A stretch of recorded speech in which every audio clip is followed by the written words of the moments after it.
Gurur Vishnu, Guru Devo Maheshwaraha, Guru Sakshat Param Brahma, Tasmai Shri Gurave Namaha. Ajnana Timirandhasya, Jnananjana Shalakaya, Chakshurun Militam Yena, Tasmai Shri Gurave Namaha. Tumeva Mada Cha Pita Tvameva, Tumeva Bandhuscha Sakha Tvameva, Tumeva Vidya Dravinam Tumeva, Tumeva Sarvam Amriteshwari Ma, Tumeva Sarvam Amriteshwari Ma, Tumeva Sarvam Amriteshwari Ma.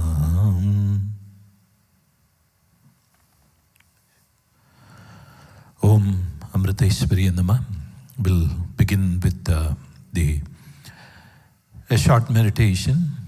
Kindly sit straight. Make sure your vertebral column, your spinal column is erect. And slowly close your eyes.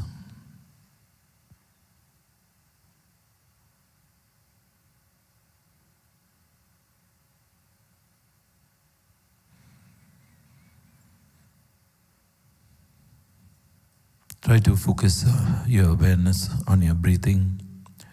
Breathing normally, but with full awareness of each and every breath that passes through your body.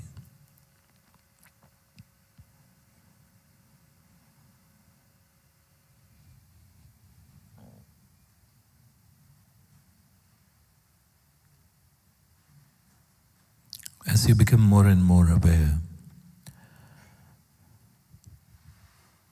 the awareness brings relaxation also, coming to the present moment.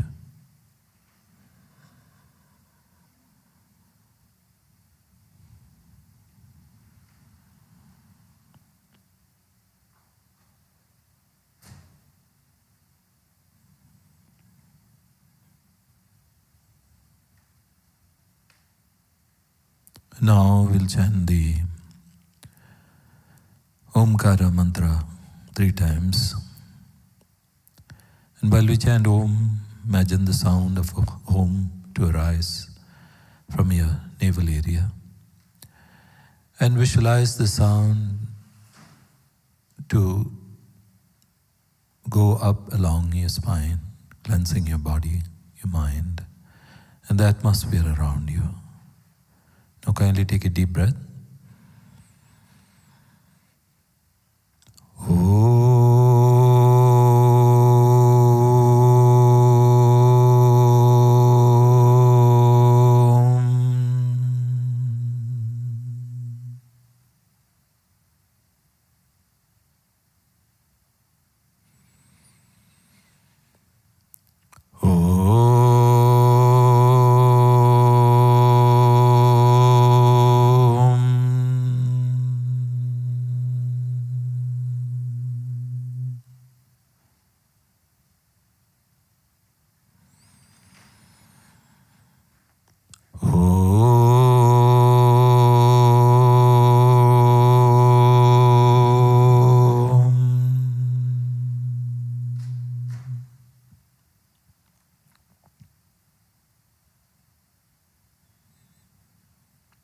Now feel the reverberations of Om in each and every particle of the body.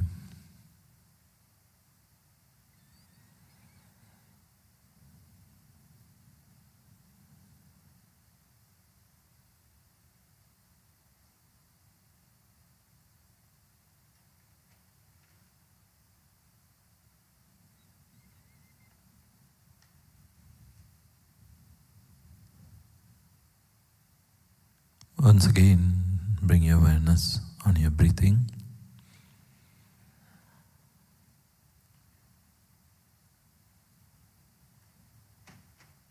And now, when you breathe in, chant the mantra Ma silently along with your in-breath.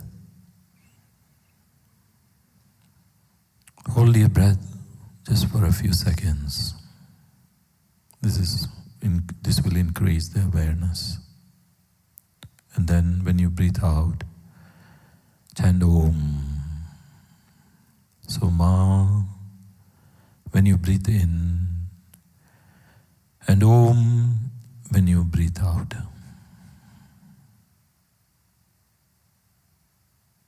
And watch the pause in between.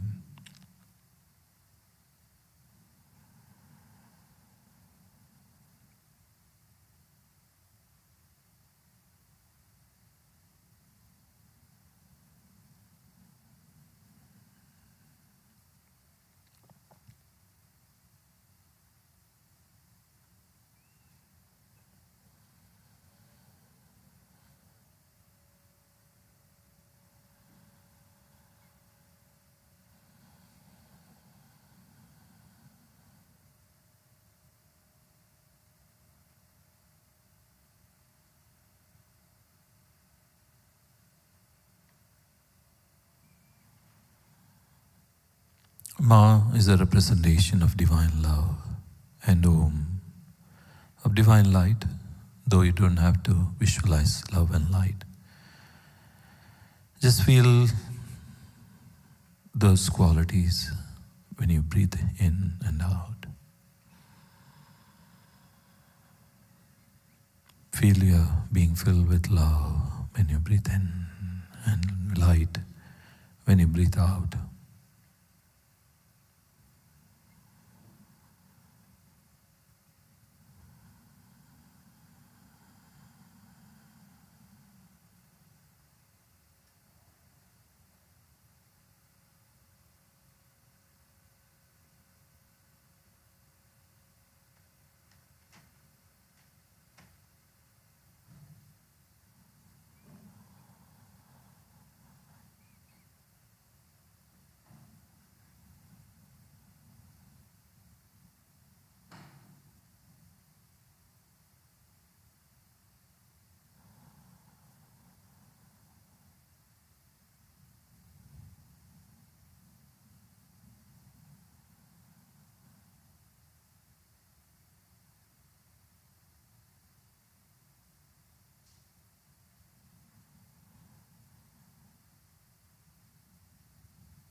Slowly and slowly, the reverberations of Ma and Om become more and more subtle.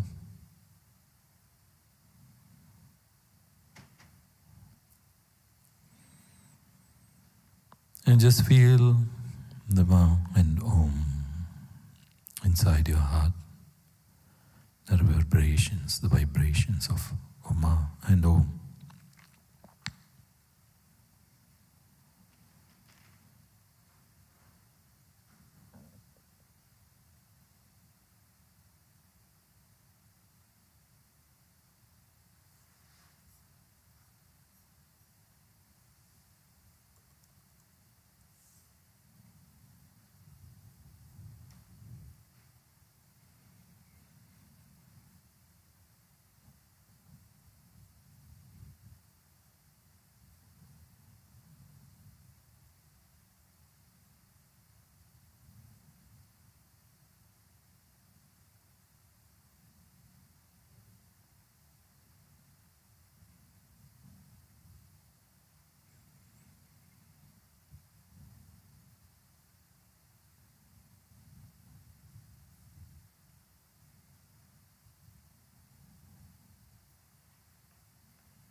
Slowly feel your heart expanding,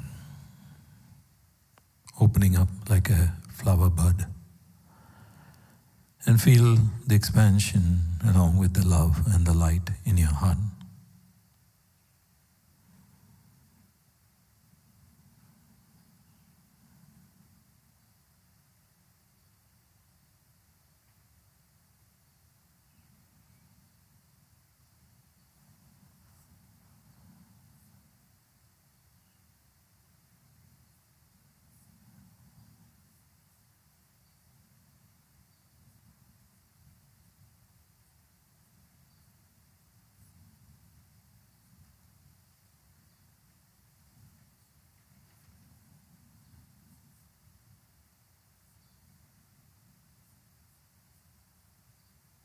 Imagine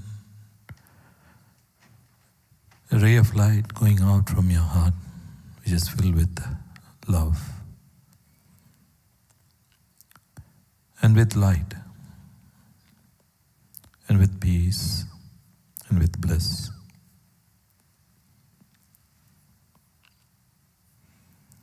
Imagine that light falling on each and every being as the light fills them with love, with peace, with bliss, and with compassion. And imagine all the beings in this world becoming more peaceful, more blissful, more happy, and more compassionate. And while imagining so, we'll chant the Loka Samasta prayer 9 times. Om Loka Samastaha Sukhino Bhavantu. Loka Samastaha Sukhino Bhavantu. Loka Samastaha Sukhino Bhavantu. Loka Samastaha Sukhino Bhavantu. Loka Samastaha Sukhino Bhavantu. Loka Samastaha Sukhino Bhavantu. Loka Samastaha Sukhino Bhavantu. Loka Samastaha Sukhino Bhavantu. Loka Samastaha Sukhino Bhavantu. Om Shanti Shanti Shantihi. Om Shri Gurubhyo Namaha. Harihi Om.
ध्यायामो धवलावगुण्ठनवतीं तेजोमयीं नैष्टिकीं स्निग्धापाङ्गविलोकिनीं भगवतीं मन्दस्मितश्रीमुखीं वात्सल्यामृतवर्षिणीं सुमधुरं सङ्कीर्तनालापिनीं श्यामाङ्गीं मधुसिक्तसूक्तिम् अमृतानन्दात्मिकाम् ईश्वरीम्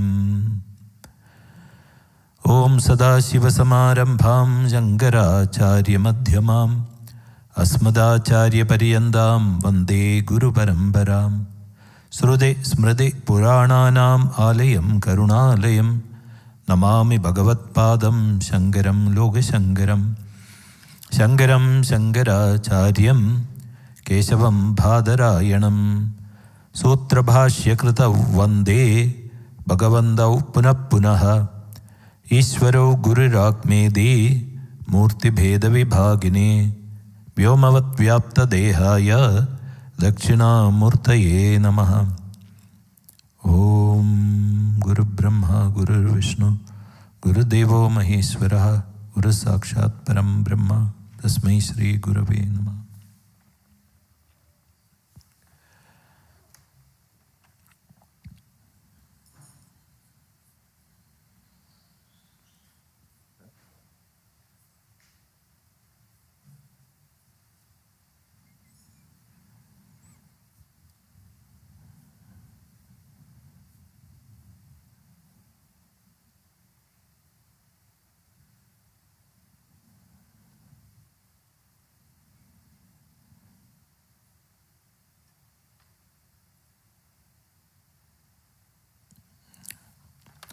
Om Amriteshwariya Namah.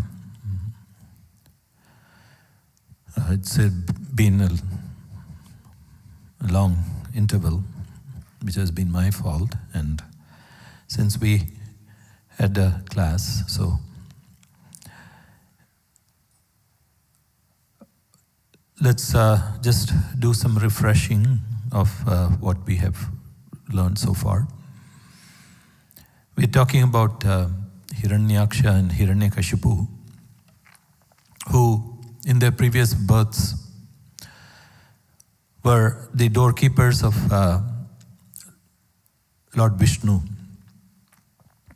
They were Jaya and Vijaya in their previous birth. And while being the doorkeepers, the Saptarishis, and including Narada, came there, and he did not allow them to go inside as Lord Vishnu was resting, and so there was a curse upon them, and they were given the choice to be devotees for an innumerable number of births, whereas they could be the enemies of Lord Vishnu for just 3 births, and then be back in the Vishnu Loka. And they chose to be the enemies because that was the lesser number of births. And so they were born as Hiranyaksha and Hiranyakashipu. And later on, they also took the births as Kumbhakarna and Ravana. And in the Treta Yuga, they took as Shishupala and Dandavakra. So those were the 3 births. So here, when Hiranyaksha was killed by Lord Vishnu, Hiranyakashipu was so angry, and so he did a lot of tapas, and he became powerful. He asked for a boon from Lord Brahma, and he said he should not be killed during day or night, in both inside or outside, nor inside the room or outside the room. So he kept so many, not by an animal, not by a human being. So all these conditions where he thought he would be safe and nobody would be able to kill him. So he became arrogant. Then he drove all the gods away, and the gods went running to Lord Vishnu, praying to Lord Vishnu. And Lord Vishnu said, wait till my son Prahlada comes. My devotee Prahlada comes, is as his son. And Prahlada was born to Hiranyakashipu. And Prahlada, at a very early age itself, he started showing the signs of being a great devotee. And not only that, we will see the story a little bit later, how he became a devotee. And not only that, he used to spend hours in meditation. Sometimes he used to laugh, sometimes he used to cry for a lot of times. And when he was the age of a boy, young boy, he was sent to the school, and where he was being taught by the guru, that is Shukracharya's sons. And what happened was, whatever he was taught, and whenever he was tested by his father, he would always talk about Vishnu, who was his arch enemy. And Hiranyakashipu got so angry that every time when they came back, when Prahlada only talked about Vishnu. And so he asked the teachers as to what they were teaching. So they said they were only teaching the three things: what is Artha, Dharma, and Kama. They never taught him about moksha or realization. So they were saying that they were teaching only these three things, but still he was perplexed as to where he's getting all this brainwashing, so-called thinking about Lord Vishnu. And he was sent back again, but still he came back talking about Vishnu. So Hiranyakashipu got so angry that he did all sorts of things to Prahlada. He tried to kill Prahlada in different ways, by giving him poison, by trampling him upon an elephant, and then throwing him away from such a height into down to the earth, but nothing happened to Prahlada. And Prahlada came out victorious every time. And so Hiranyakashipu now started getting afraid that really, who is this boy? I cannot understand who this boy is.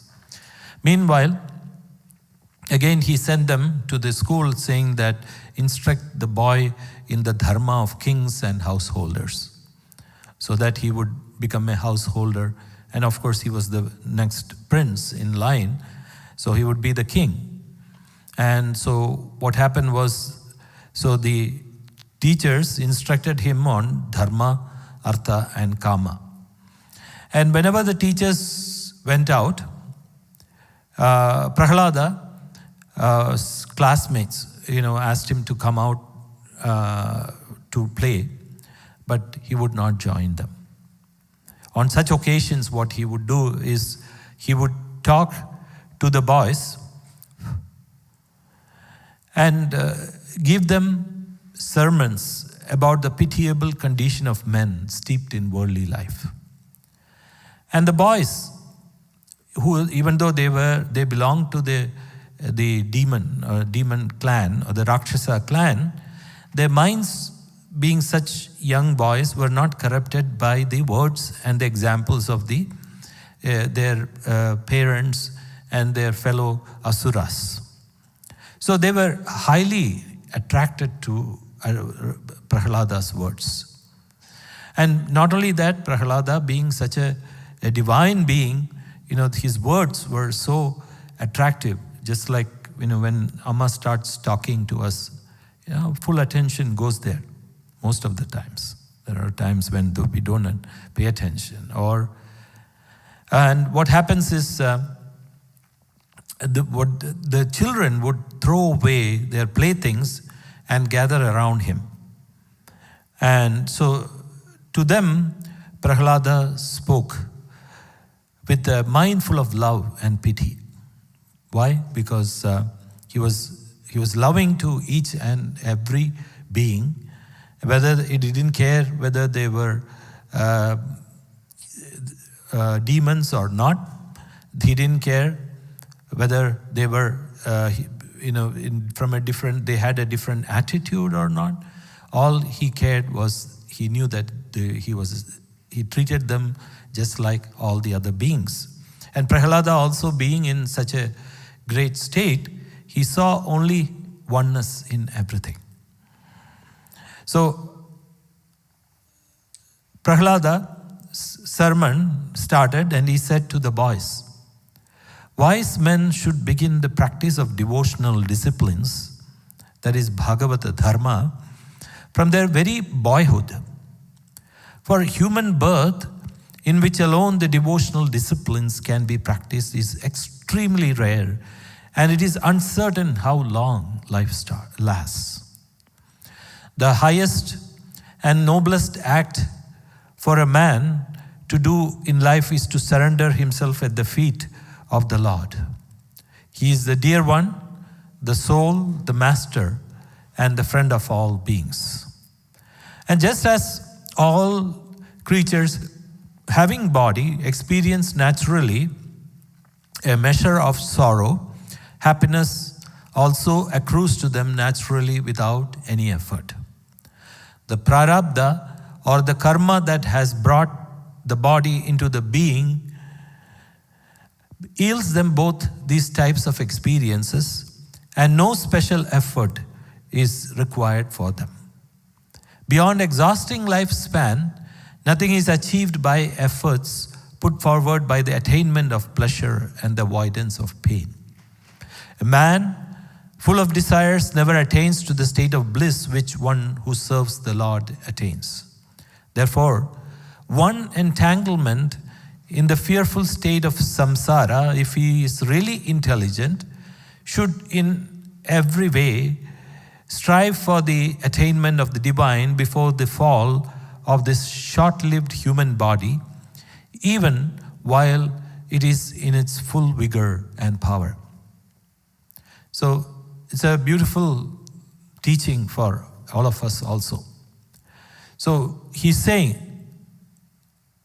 you're never certain how long this body is going to last. For one of the things is also, this human body is such a blessing. Why? Because you can practice devotional disciplines only in the human body. And so the other thing we can do our spiritual practices only through the human body. And the highest and the noblest act is to what? For a person is to surrender at the Lord's feet. And he's saying that all creatures have body. The creatures who all have body experience naturally a measure of sorrow and happiness without any effort. Why? Because of their karma, the prarabdha karma that they have accumulated and which they have brought into the body yields these two types of experiences. So there is no effort required for them. So if you say that you want sorrow, it will come naturally. You don't have to put an effort for it. Or if you want, they say, if you want happiness, that is going to come also without effort, because these are the results of the past karmas that you have performed. So to achieve this, there is no special effort required. So a man full of desires, he says, will never reach to that state of bliss. Because why? Bliss is different from happiness and pleasure. Pleasure is what we receive from the objects in the world, or the relationships we have in the world, or all the possessing things, or by getting rid of things. So all these things give us pleasure. But bliss, when we talk about bliss, what is bliss? Bliss is independent of any object, any person, anything in this world. So bliss is natural also. When we shut down our mind, when the mind goes away, that's when we start experiencing bliss. One of the time that we naturally experience bliss is when? In the state of deep sleep. There is no special effort that is required. Why? Because it is our nature. Bliss is actually our Sat Chit Ananda. That is our nature. Ananda is our nature. So when we close our eyes and sleep, and why do we say that we want to sleep more and more? And people, especially, the teenagers want to sleep for 14 hours, 15 hours. And they, you don't have to raise your hands. Thank you. But you cannot. But when you were a teenager, you could have done more. You still can. Okay, good. So, why do we want to sleep more? Because that's in that state. We are receiving bliss without any cost, without any paying anything. Whereas if you want to get pleasure, you have to pay for it, right? If you want a nice house, you have to build a nice house. If you want a car, you have to pay for it. Everything, for each and every pleasure that you get, you have to really pay for it, either with money or with karma, good karma. So when you pay with good karma, that's when you get a lot of pleasure also. Like if you want to become a king or an important leader in the country, you have to put a lot of effort, and then through your effort doing good things, then that good karma is accrued and you get that position. But as far as everybody is concerned, bliss is their birthright. The moment they lie down, close their eyes, and go into a state of deep sleep, then bliss is there. So he's saying that the bliss, but the problem here is, when when do we receive bliss? Only in the state of deep sleep. When our eyes are open, we don't get it. So when I said that the great yogis and the realized souls enjoy bliss even when their eyes are open, even when they are awake. So they are beyond all the three states, that is deep sleep state, they are beyond this wakeful state and the dream state. And so they keep enjoying bliss no matter what happens. And so, but for us, we have to perform, we have to work, we have to do spiritual practices to receive this. So what he's saying is, if you are intelligent, and if you know that you are entangled in this world, so you have to strive, you have to put effort before your short-lived human body is gone. So you can see that how long, when we talk about the human body, we talk about, say, for 100 years. And when we compare this 100 years with other times, the life of subtle being plus the devas, their lives are much more longer. Our lifespan, the life of a human being, is so short. And so in this, he's also saying, he will come to that, but what he's saying is, in this lifespan, it is so short, and what happens, he says many live for 100 years at the most. And of this span of life, if a man is of uncontrolled senses, half is wasted at sleep at night. And when he is in a state of darkness and inertia, almost like that of a dead body. Of the remaining half, The first 20 years are spent in ignorance of childhood and the playfulness of early youth. Another 20 years are spent in the decrepitude of old age, which reduces man to a helpless condition. So, actually, how many years do you have? Only? So he's saying that half, that is 50 years, is spent in sleep. And where you are like a dead body because you're not aware. And then the first 20 years is spent as ignorance and then the playfulness of the youth. So then another 20 years is spent in old age. So all you have is 10 years. Really. And chained to domestic life and oblivious of the ultimate purpose of his existence, the rest of man's life too is wasted in the pursuit of insatiable sexual enjoyments and under the domination of overwhelming infatuation. So this is our state. So in Bhajagovindam, Lord Shankaracharya says the same thing in Bhajagovindam. Balastaval kridasakta, tarunastaval taruni magnaha, vriddhastaval chinda magnaha parame kopini brahmani saktaha. That is during the balastaval, that is during the childhood stages, you are engaged in playing, and in the youth, tarunastaval taruni magnaha, that is you are following the opposite sex and you are interested in them and wasting time like that. And vriddhastaval chinda magnaha, that is during old age, you are thinking, oh, why did I waste? But there is no way that you have the capacity to do anything right now. And so nobody is worried about attaining the supreme goal. So he's saying the same thing. So this life is spent like this.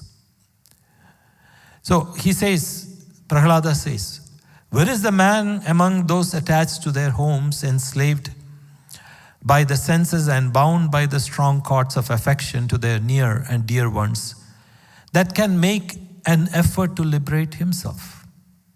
Who can give up the hankering of wealth, which is dearer to man than his life itself?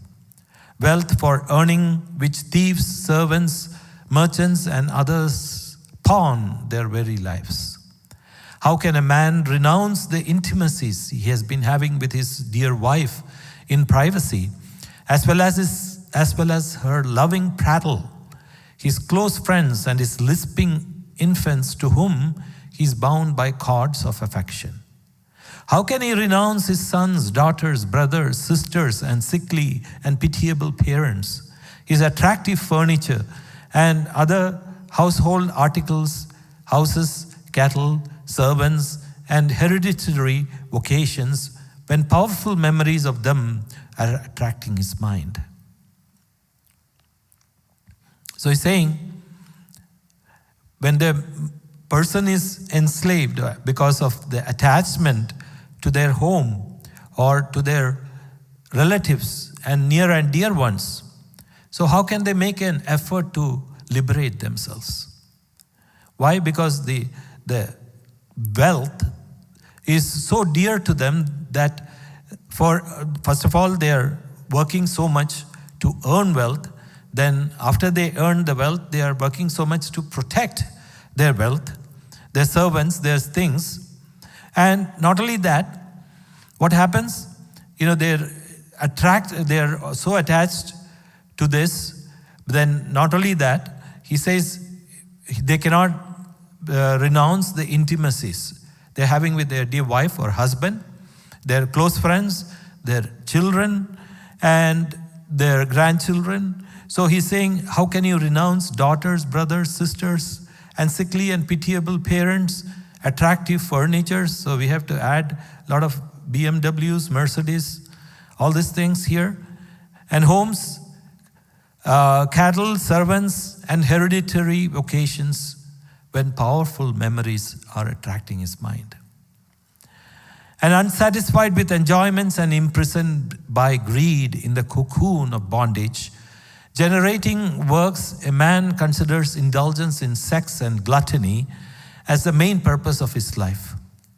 How can a man in this condition, overpowered as he is by such an increasingly infatuated outlook, practice renunciation? Therefore, if a person is to tread the path of devotion, he must practice renunciation from early life before all kinds of tendencies and entanglements have become finally established. So this is exactly what Amma says, right? Amma has said that when you are young, it is very easy to inculcate all these things. And that's why she's catching those kids at a very young age and putting, just like Narada, putting all these teachings in their mind so they know. And so what happened, he is saying that even if you have all these things, are you satisfied by them? No. So what happens, you want to enjoy more and more, which he's saying indulgence in sex and gluttony, and thinks that those are the main purposes of life. And so what happens, so they do not practice renunciation. And because of this, they have become enslaved to all the pleasures and all the relationships in their lives. And the heedless man who exhausts his whole lifetime for the maintenance of his family fails to perceive that the ultimate purpose of his life is thereby getting defeated. He fails to cultivate renunciation even when afflicted by the three kinds of misery from all sides. For such is attachment for the family and joy it gives. And a householder whose senses are uncontrolled and whose craving for pleasures is never satiated will have unbounded greed for wealth too. And he will indulge in stealing and misappropriating others' property in spite of being acquainted with the harm it will do to this life here and in the hereafter. So he's saying the person whose lifetime is spent in maintaining his family, and so what happens? He fails to cultivate renunciation, even when afflicted by three kinds of misery. What are the three kinds of misery? One is the Adi Bhautikam, Adi Daivigam, and Adhyatmikam. So Adi Bhautikam means whatever comes from the world and the relationships in the world. And Adi Daivigam, so Bhautikam means, when we possess or not possess things. So that those are the examples of Adi Bhautikam. Adi Daivikam is results of the things that happen in nature, which is brought about by nature. What is it? Hurricanes, rains, and lack of rains, and all these things. So then Adhyatmikam, lack of spiritual discipline. So what happens when we have lack of discipline? The mind is not under control. And so the mind craves for more and more. So you are enslaved, completely enslaved. That's why he says, because of the mind is not under control, the senses are uncontrolled. And so whatever pressure he gets, he's not satiated with that. So he wants more and more. So he has greed for wealth. So whatever happens, so he starts stealing and misappropriating others' wealth. And even though he is so knowledgeable about what will happen if he misappropriates or he steals others' wealth. So it will bring so much of sorrow in this life and hereafter also. So he says, "Oh comrades, even though a householder may be learned and know all this philosophy, still he is incapable of attaining the Atman, for he cannot get over the distinction between his self-interest and the interest of others. And therefore, he continues to be in the darkness of the transmigratory existence like any other ignorant person. So what happens? It's very beautiful. So he loses what he's saying, because even though he might be knowledgeable in philosophy, he might know Vedas, he might be learned, he knows Bhagavad Gita, he knows all the scriptures, but then what happens? He's incapable of attaining the Atman. It's like as Amma says, the parrot who has learned Vedas. It can recite Vedas, but they don't practice those principles. And so what happens? He cannot get over so he loses his discrimination and cannot use his discrimination. What is his self-interest and what is the interest of others? So why is this very important? So what is your self-interest is, you have to understand what is the distinction between your self-interest and what is the interest of others. Self-interest is if you think that you are the only person and you want to satiate, or you want to fulfill yourself with all the things, all the pleasures in this world, and you don't care about others, then what happens? You harm a lot of people. But if you are aware of the interest of others, that what is my family's interest, what is my friend's interest, what is my city's interest, what is my country's interest, then if you are aware of those interests, then you will act appropriately.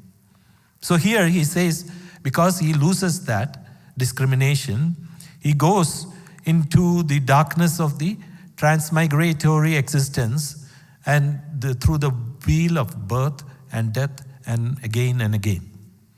And he's also saying, becoming the pet monkey of lustful women who hold him by the chain of progeny he has generated in them, the pitiable slave of the senses is never able to free his spirit from their clutches unless he seeks shelter in the Lord, and the Lord helps him to break this chain. So he's saying also what happens, the senses are also gone. Why? Because he has just become like a monkey, a pet monkey, to whom? To the lustful women. How do they hold him with the children? And so he has become a slave of the senses, and he is also never freed. So how do you free yourself? Only by seeking the shelter, and only when the Lord helps him. Lord here means also the Guru helps him to break the chain. For this reason, O Asuras, you should shun association with such compatriots from early life and seek shelter in the primeval being Lord Narayana. For he is that beatitude sought after by people who have overcome worldly attachments. So he says, this is what you have to do. So seek shelter in the Lord. And he says, O children of the Asuras, it's not at all difficult to please Achyuta, for he is the innermost spirit in all and can be communed with anywhere.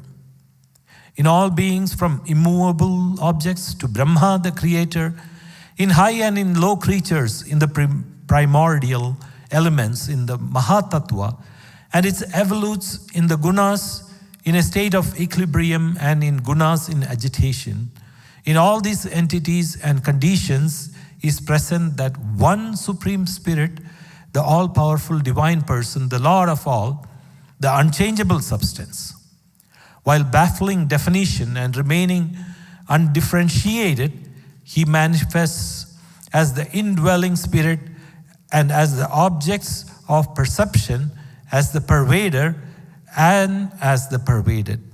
For this reason, he, the Supreme Lord, and the undiluted fullness of self-conscious bliss, holds his transcendent supremacy in abeyance during creation, exercising his power of Yogamaya, and manifests himself as the many. Therefore, so he's saying that it is not difficult to please God. It's not difficult to please the Guru. Why? Because he's the innermost spirit in all. In everybody. Not only just person, but it's also in every object, he's saying.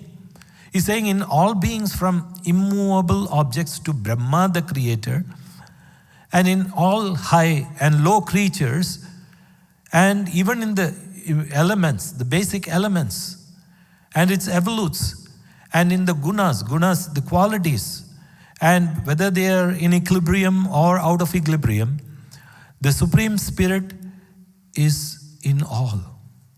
The unchangeable substance. So he's saying, so the Supreme Lord and the undiluted fullness of self-conscious bliss. So he's saying that he's, because of his Yogamaya, and manifests himself as the many. So he's saying, what we say that, like Amma says, the creator and the creation are not two, it is one. So he's saying that he manifests as the indwelling spirit and as the objects of perception, as the pervader and as the pervaded. So he's both the creation and the creator. So he says, therefore, Prahlada says, what do you have to do? Therefore be kind to all creatures and extend your friendship to them, abandoning your asura nature. And by this, the Supreme Lord, who is the beyond of the purview of the senses, will be pleased. So he's saying that what you have to do? Abandon your asura nature. You know, there's, what is the asura nature? If you have seen that young little guy, whenever he does something wrong, and when Amma asks him, why did you do that? He says, oh, I was possessed by an asura. I became an asura at that time. So what is the asura nature? The asura nature is doing things which are absurdly wrong, harming others, and doing such things. So that is the asura nature. So he says, abandon your asura nature. So Amma used to listen to this, and now she's slowly correcting him and said, you cannot escape by saying that you were possessed by an asura. You have to change. So Amma has already given him the warning. And Amma is giving us also the warning through him that we have to change. So he's saying here, the excellence of Bhagavata Dharma, when the Lord, the infinite and the primeval being, is pleased with a devotee, what is there unattainable by him? So he's saying that the Lord is being, when pleased, what can be there that cannot be attained by a devotee? But what concern are such attainments to us? These material values of dharma, artha and kama, which automatically fructify according to one's karma. And pray, of what interest is even moksha, which everyone aspires for, to us who serve his feet and whoever chant about his excellences and enjoy the bliss of his service. So he's saying, look, when you become a devotee, you will get everything. But when you get everything, and if you have surpassed that interest or your desire for such things, what is the use? And I'll give you an example. Can you tell me an example? With Amma, we go and live in 5-star hotels, right? And not because of our karma, not because of our punya, but just because of Amma. Amma takes us to the most exotic places, exotic hotels, and we sleep there.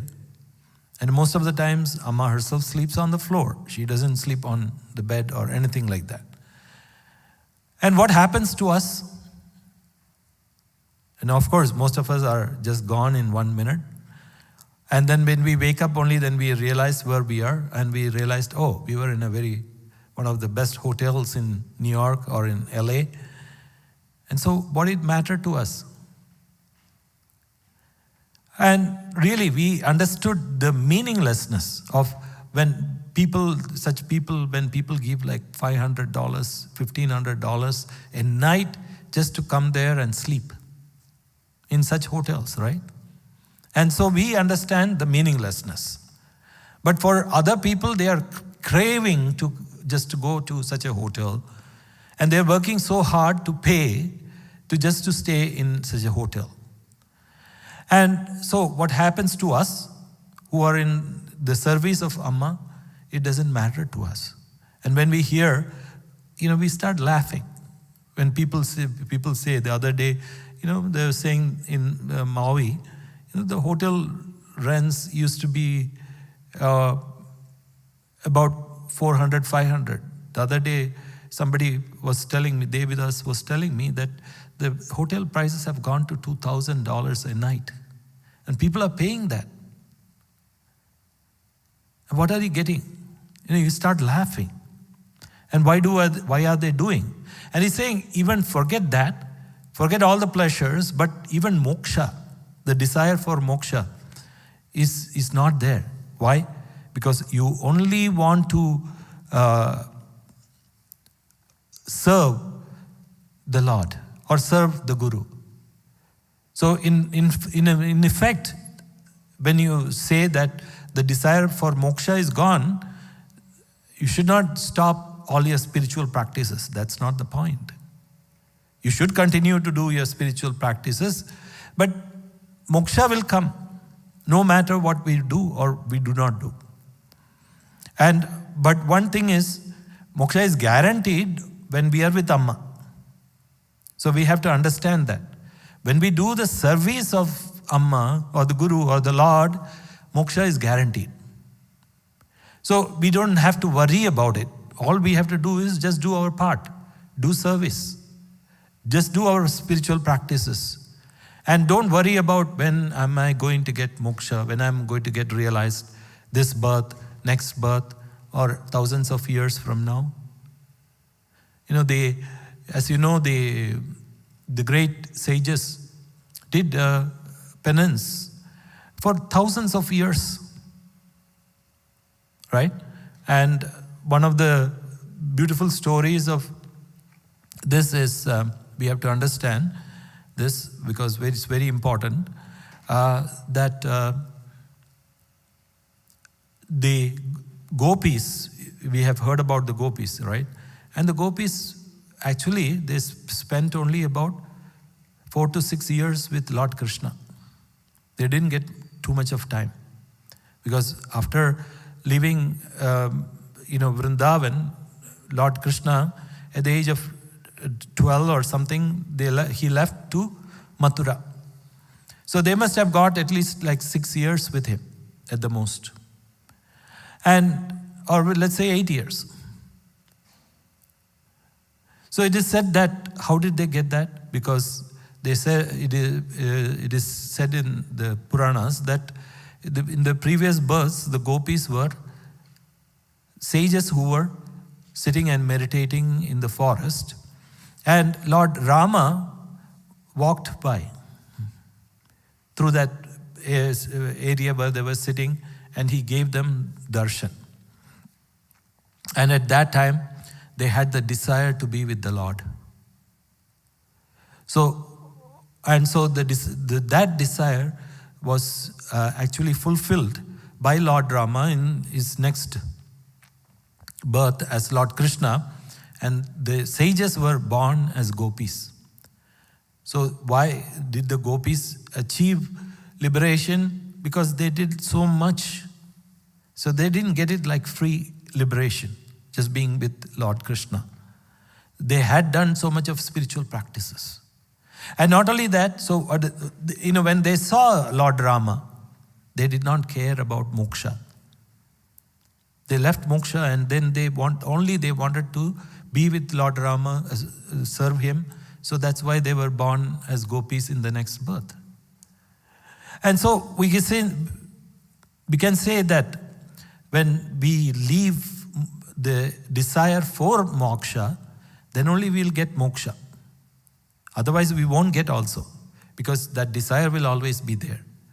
So the other thing is also we have to understand, the gopis got only 6 to 8 years. Imagine how much we got being with Amma. So many years, right? So we should not complain anymore, saying that I only got 12 years with Amma. I only met Amma 10 years ago and I want to be with her more. So just be happy with what you get. So he says, when you enjoy the bliss of the service, that's what he's saying. When you do service, that's what other thing. The bliss comes automatically. You don't have to work for that. And he says that when we do seva, this is what we have understood, we have known, and we have experienced in our own lives. What happens when we do seva, serve the Guru? The bliss automatically flows into us. And that is also one of the reasons why we keep doing seva, isn't it? Otherwise, if it was an ordinary worldly job, we would have tendered our resignation long time ago. So many people complaining about us, telling Amma that this person is not doing his job correctly, and then also coming and telling us that this is not the way how you do it, this is how you should do it, and correcting us, telling all these things. And so with all these things, we would have just quit our seva. Why don't we quit our seva? Because it gives us that bliss which is coming forth from within. So the Vedas do indeed deal with the 3 worldly values of morality, wealth and pleasure, with philosophy and ethics, and with sacrificial rites, with statecraft, and with various accomplishments useful for man. But I regard that the dedication of oneself to the Supreme Being, the friend and the well-wisher of all, is their real teachings.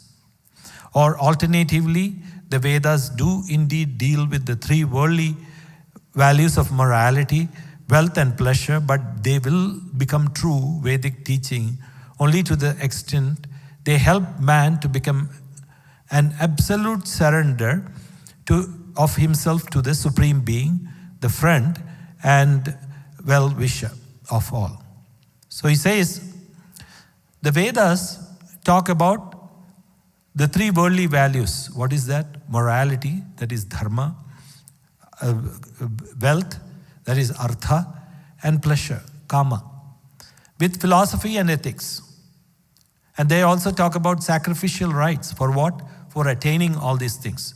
If you don't have wealth, how to attain wealth? If you don't have progeny, if you don't have children, how do you do these yajnas? You get children. And so he says that, but all these things are so small when compared to dedicating oneself to that Supreme Being, the friend and well-wisher of all. And he says, alternatively, Vedas do indeed deal with only 3 worldly values, and the Vedic teaching becomes true to surrender all our things, all ourselves, our ego, to the Supreme Being, who is the well-wisher of all. So this is what he says. Unless and until the Vedic teaching makes us achieve those things, the surrender, the ultimate surrender, then it's of no value. Why? Because you'll be accumulating more and more, going through the cycle of the death and birth, So it will be useless unless and until you realize the value of doing spiritual practices and surrendering ultimately to the Guru or the Lord. So he's saying that this is the ultimate purpose of all the scriptures, to make you surrender. How do you surrender? So you have to understand that all these things are not going to help me. All these things are not going to be useful for me. What is the only thing that is going to be useful? To be in service of the Lord. So most of us, we have that opportunity, right, to serve Amma. So let's not lose that opportunity and serve Amma in whichever way we can. And Amma is not asking us to do like standing on the head or climb mountains or do, push the mountains to another state. So what we have to do is just whatever effort that we put, that we have to realize that is helping us to bring not something for Amma, but to bring bliss within ourselves. Om Amriteshwariye Namah.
जय माता दी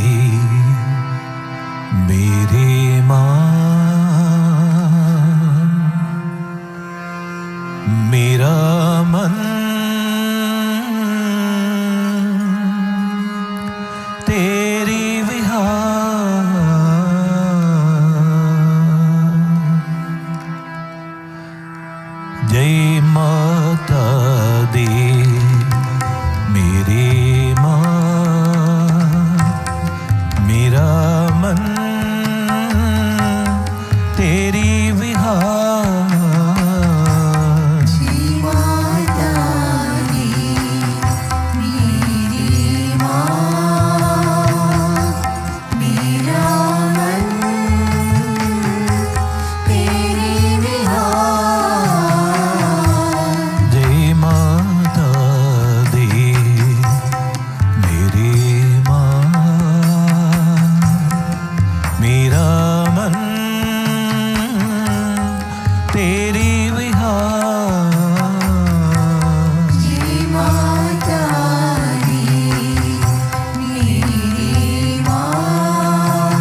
राजराजेश्वरी जय परमेश्वरी जय अमृतेश्वरी जय भुवनेश्वरी राजराजेश्वरी मधुरै मीनाक्षी कन्याकुमारी कांची कामाक्षी मामृतेश्वरी मधुरै मीनाक्षी कन्याकुमारी कांची कामाक्षी मातर्देश्वरी गाता हूँ मैं गीत तुम्हारी मुझे बचाओ मेरी माँ गाता हूँ मैं गीत तुम्हारी मुझे बचाओ मेरी माँ जय माता दी मेरी माँ मेरा मन तेरी विहार जी माता दी मेरी माँ मेरा मन तेरे विहार बहुत दुखी है ये संसार मुझे बचाओ मेरी माँ दुखी है ये संसार मुझे बचाओ मेरी माँ मुझे बचाओ मेरी माँ मुझे बचाओ मेरी माँ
विनायका विनायका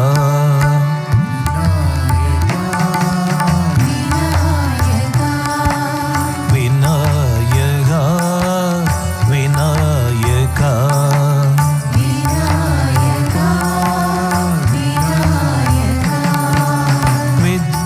विद्याधारा विनायका विश्वाधारा विश्वाधारा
सीताराम सीताराम सीताराम बोल, राधे श्याम राधे श्याम राधे श्याम बोल। सीताराम सीताराम सीताराम बोल, राधे श्याम राधे श्याम राधे श्याम बोल। सीताराम सीताराम सीताराम बोल, राधे श्याम राधे श्याम राधे श्याम बोल। सीताराम सीताराम सीताराम बोल, राधे श्याम राधे श्याम राधे श्याम बोल। हरि बोल हरि बोल हरि हरि बोल, हरि बोल हरि बोल हरि हरि बोल। हरि बोल हरि बोल हरि हरि बोल। हरि बोल हरि बोल हरि हरि बोल। मुकुंद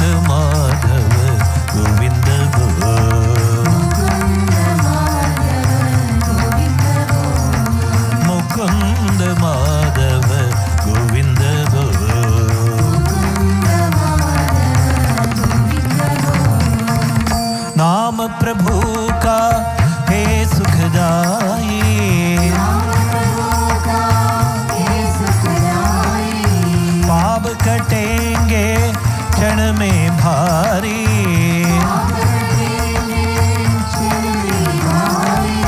पाप कटेंगे क्षण में भारी। राम की महिमा ऐसे बोल, राम की महिमा ऐसे बोल, मुकुंद माधव गोविंद बोल, मुकुंद माधव गोविंद बोल। सीताराम सीताराम सीताराम बोल, राधे श्याम राधे श्याम राधे श्याम बोल। सीताराम सीताराम सीताराम बोल, राधे श्याम राधे श्याम राधे श्याम बोल। शबरी अजाम मिल सब सुख पाई,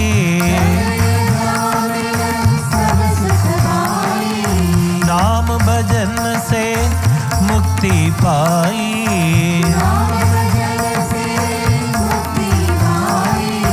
नाम भजन से मुक्ति पाई। नाम की महिमा ऐसे बोल, नाम की महिमा ऐसे बोल, मुकुंद माधव गोविंद बोल, मुकुंद माधव गोविंद बोल। सीताराम सीताराम सीताराम बोल, राधे श्याम राधे श्याम राधे श्याम बोल। सीताराम सीताराम सीताराम बोल, राधे श्याम राधे श्याम राधे श्याम बोल।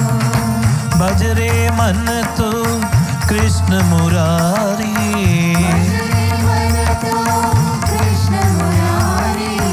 नदन कर गिरिधर बनवारी,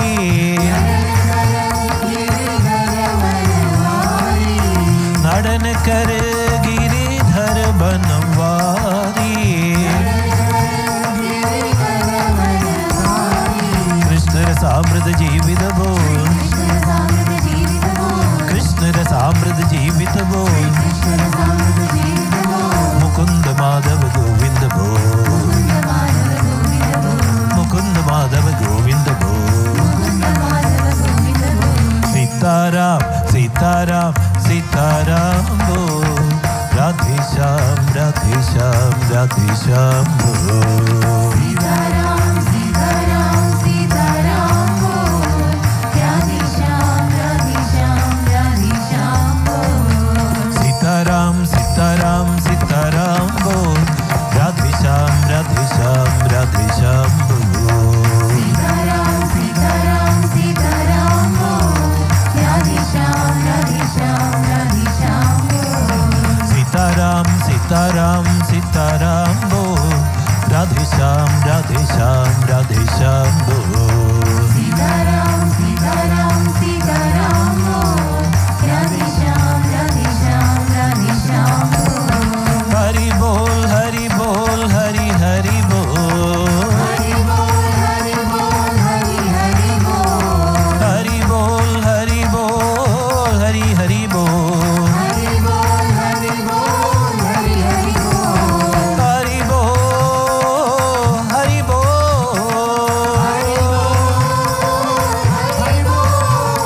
हरि बोल हरि बोल हरि बोल,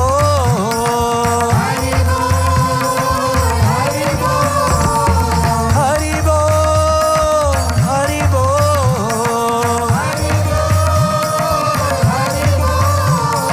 हरि बोल हरि बोल, हरि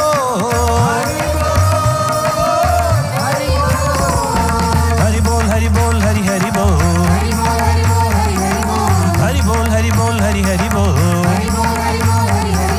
हरि बोल हरि बोल हरि हरि बोल, हरि बोल हरि बोल हरि हरि बोल, हरि बोल हरि बोल हरि हरि बोल, हरि बोल हरि बोल हरि हरि बोल। सीताराम सीताराम सीताराम बोल, सीताराम सीताराम सीताराम बोल, राधे श्याम बोल, राधे श्याम राधे श्याम बोल,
दया करो माता अम्बा कृपा करो जननी दया करो माता अम्बा कृपा करो जननी दया करो माता अम्बा कृपा करो जननी दया करो माता अम्बा कृपा करो जननी कृपा करो माता अम्बा रक्षा करो जननी कृपा करो माता अम्बा रक्षा करो जननी कृपा करो माता अम्बा रक्षा करो जननी कृपा करो माता अम्बा रक्षा करो जननी कल्याण रूपिणी काली कपालिनी कल्याण रूपिणी काली कपालिनी कल्याण रूपिणी काली कपालिनी कल्याण रूपिणी काली कपालिनी करुणामयी अम्ब मां पाहि करुणामयी अम्ब मां पाहि करुणामयी अम्ब मां पाहि करुणामयी अम्ब मां पाहि कल्याण रूपिणी काली कपालिनी कल्याण रूपिणी काली कपालिनी काली कपालिनी काली कपालिनी काली कपालिनी काली कपालिनी कल्याण रूपिणी काली कपालिनी कल्याण रूपिणी काली कपालिनी अमृतेश्वरी अम्ब मां पाहि अमृतेश्वरी अम्ब मां पाहि अम्ब अमृतेश्वरी अम्ब मां पाहि अमृतेश्वरी अम्ब मां पाहि ॐ मादा ॐ मादा ॐ मादा आनन्दमयी ओ माता ओ माता ओ माता आनन्दमयी ॐ मादा ॐ मादा आनन्दमयी माता ओ माता आनन्दमयी दया करो माता अम्बा कृपा करो जननी दया करो माता अम्बा कृपा करो जननी कृपा करो माता अम्बा रक्षा करो जननी कृपा करो माता अम्बा रक्षा करो जननी अम्बा कृपा करो जननी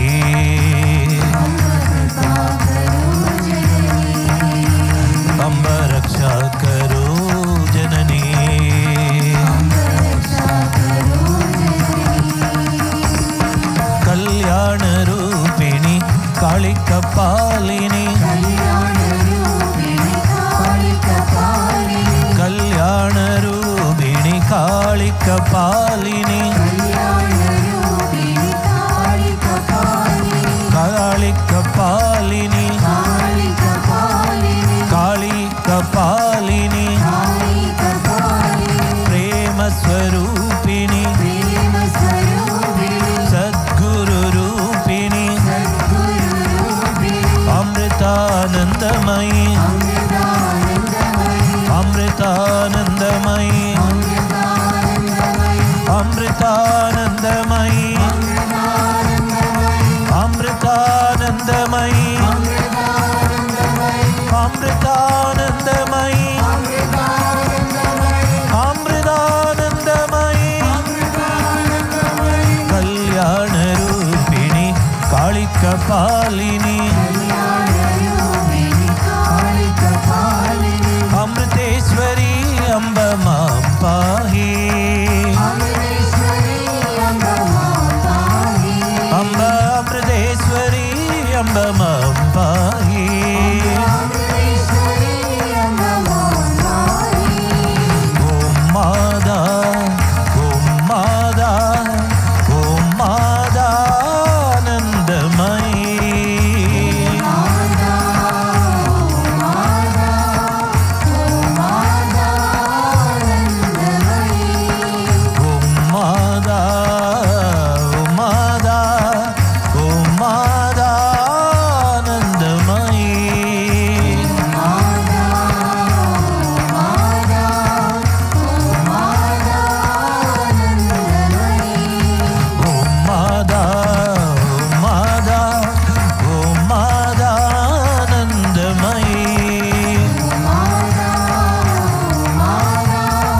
अमृतेश्वरी मङ्गलं प्रणमदा मुक्तिप्रदे मङ्गलम् ईश्वरी मङ्गलम् सुकृतेना एकाश्रये मङ्गलम् अमृतेश्वरी मङ्गलं प्रणमदा मुक्तिप्रदे मङ्गलं भुवनेश्वरी मङ्गलं सुकृतिना एकाश्रये मङ्गलम् हृदयेश्वरी मङ्गलं हृदिलसत्तेजोमयी मङ्गलं मृदुभाषिणी मङ्गलं विजयदा प्रेमाकृते मङ्गलं विजयदा प्रेमाकृते मङ्गलम् विजयदा प्रेमाकृते मङ्गलम्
മാതാ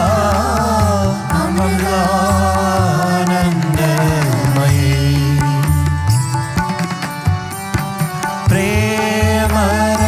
പ്രേമരസാമൃത വർഷിണി മാതാ അമൃതാനന്ദമയേ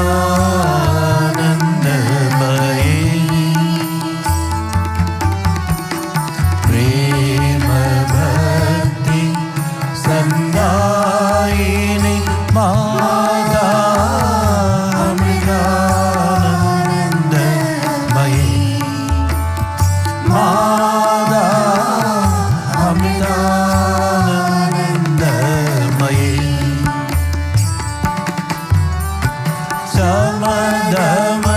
സമദമദായിനി വനലധാരിണി അമൃതാനന്ദമയീ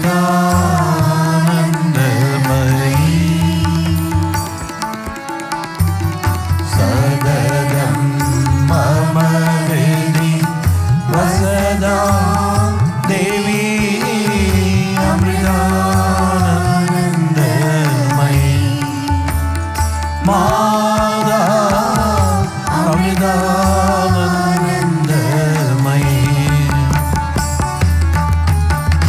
പതിതോദ്ധാര നിരന്തര ഹൃദയേ അമൃതാനന്ദമയീ പരമഹംസ പദനിലയേ ദേവി അമൃതാനന്ദമയേ മാതാ അമൃതാനന്ദമയേ ഹേ ജനനി ജനി മരണ നിവാരിണി അമൃതാനന്ദമയീ ഹേ ഹൃദജന പരിപാലിനി ജയദ അമൃതാനന്ദമയേ മാതാ അമൃതാനന്ദമയേ സുരജന പൂജിത ജയ ജഗദംബ അമൃതാനന്ദമയേ സഹജ സമാധിഷു ധന്യേ ദേവി അമൃതാനന്ദമയേ മാതാ അമൃതാനന്ദമയേ മാതാ അമൃതാനന്ദമയേ മാതാ അമൃതാനന്ദമയേ ഓം ജയ ജയ ജഗജനനീ വന്ദേ അമൃതാനന്ദമയീ മംഗളാരതി മാതഃ ഭവാനി അമൃതാനന്ദമയീ മാതാ അമൃതാനന്ദമയീ മാതാ അമൃതാനന്ദമയീ जय बोलो सद्गुरु माता अमृतानंदमयी देवी की